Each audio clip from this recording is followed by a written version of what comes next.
In this class we will learn how to use tools to convert, move, copy, and rotate sketch entities, speeding up the construction of geometry and its details.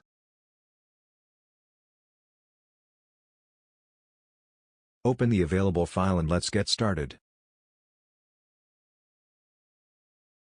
We start a sketch on the face shown and set the alignment normal to.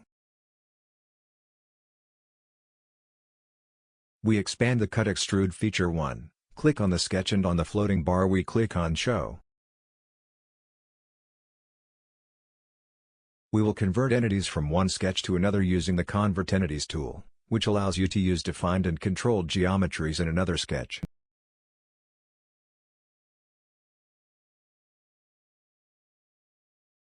We select the circle shown and then click on the command Convert Entities.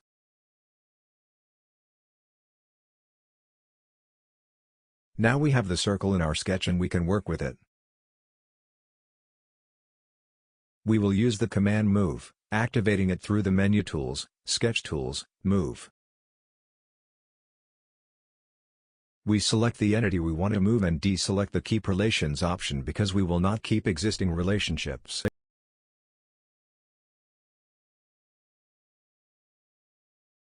In parameters, we have two options and we will use from /2. For this option, we select the start point, click with the mouse to set the new location and confirm. You see, we move the circle easily. With the XY option we can set coordinates for the two axes.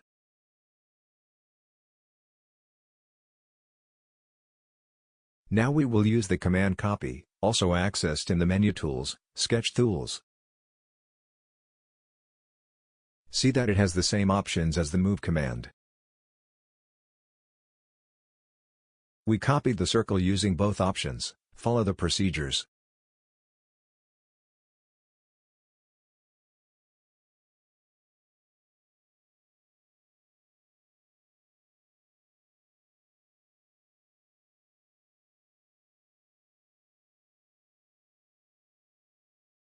Next, we will work with the command Rotate, which has interface similar to the previous commands and is also accessed in the menu tools, Sketch Tools. We select the entity and define the center of rotation with one click. Notice that a coordinate system appears to guide the rotation. As we define the angle value, the axes indicate the rotation and the preview shows the positioning. We can rotate the coordinates manually, see. We finished this lesson, where we learned how to use commands that are fundamental to creating sketches in SolidWorks.